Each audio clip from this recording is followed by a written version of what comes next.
Bonjour, je vais vous parler d'un drame qui s'est passé en Israël récemment, qui concerne Orange en Israël. Orange, c'est pas les agrumes, hein, c'est le téléphone. Il y a moins de 2 mois, Stéphane Richard, président de Orange France, signe avec Chaim Seban, qui est un spécialiste de ce domaine des télécommunications, la prolongation pour 10 ans du contrat de marque qui les lie tous les deux. Et puis, il y a quelques jours, en Égypte, Stéphane Richard annonce qu'il va rompre qu'il va interrompre sa présence en Israël. Alors, qu'est-ce qui s'est passé? Premier épisode, Monsieur Saïd Erakat, ministre important palestinien, écrit à Monsieur Fabius pour lui dire « Je ne comprends pas qu'une société comme Orange, dont l'État est actionnaire, dont l'État français est actionnaire, soit présent en Israël. » Deuxième épisode, M. Stéphane Richard reçoit tout récemment un rapport très bien fait, avec des photos, avec des couleurs, très bien fait parce qu'il y a de la matière grise dedans, et puis il y a de l'argent certainement derrière, le Qatar n'est pas loin, et dans ce rapport on dit il est inadmissible que Orange soit présent en Israël. Et derrière ce rapport, qui est signé par la Fédération internationale des droits de l'homme, par la CGT, premier syndicat français, qui a refusé d'ailleurs de signer le document Vivre ensemble, qu'on a fait signer par toutes les religions, tous les partis politiques et les syndicats, eh bien ce document donc fait impression évidemment sur M. Stéphane Richard. Et puis c'est pas fini, il y a un troisième épisode. Il y a un candidat à l'élection égyptienne, à la présidence, qui interpelle le maréchal Sissi et qui demande que les 33 millions d'abonnés au téléphone Orange en Égypte fassent en sorte de boycotter cette société.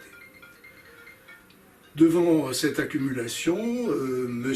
Stéphane Richard se trouve devant une assemblée au Caire et peut-être devant le climat chaud, il décide brusquement, il est pris d'une idée, il dit « I have a dream », et son rêve, dit-il, c'est de quitter Israël, et demain si c'est possible, alors qu'il est obligé de rester encore 10 ans avec M. Chaim Seban.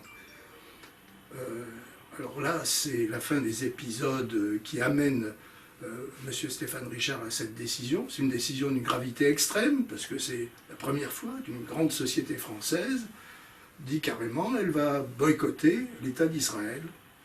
Je rappelle que l'État d'Israël est à peu près la seule ou l'une des rares démocraties entre la Méditerranée et le Japon,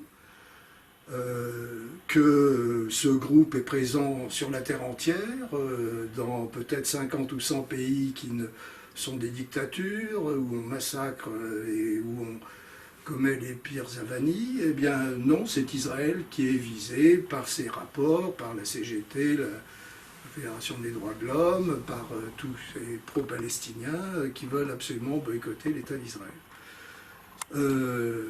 Ceci dit, cette annonce jette un trouble profond, mais cette décision de boycott tombe sur un os, et l'os c'est qu'il y a des juifs, en Israël qui sont dans la terre de leurs ancêtres, il y a des juifs en France, il y a des juifs en Amérique, et cette décision ne passe pas, et la réaction est très forte, elle est très violente, les gens se disent c'est inacceptable qu'on traite comme ça l'État d'Israël, comme le paria des nations.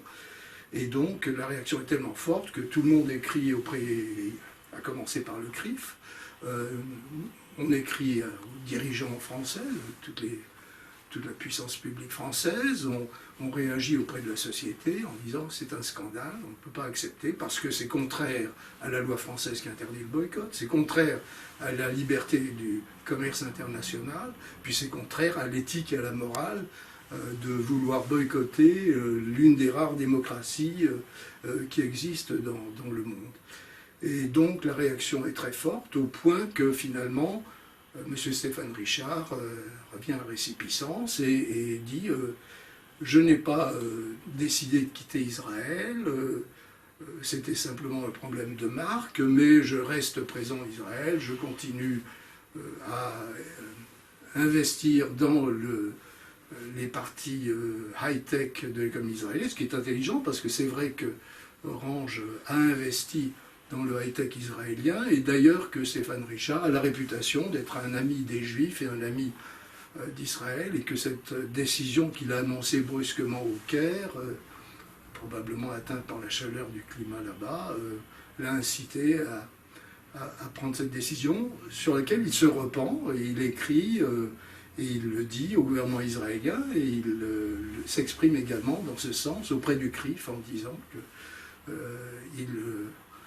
présente ses excuses et ses regrets d'avoir annoncé cette décision et qu'il revient en arrière. Voilà. C'est la fin de cet épisode. J'imagine qu'il va y avoir d'autres suites, et donc suite au prochain numéro. Merci.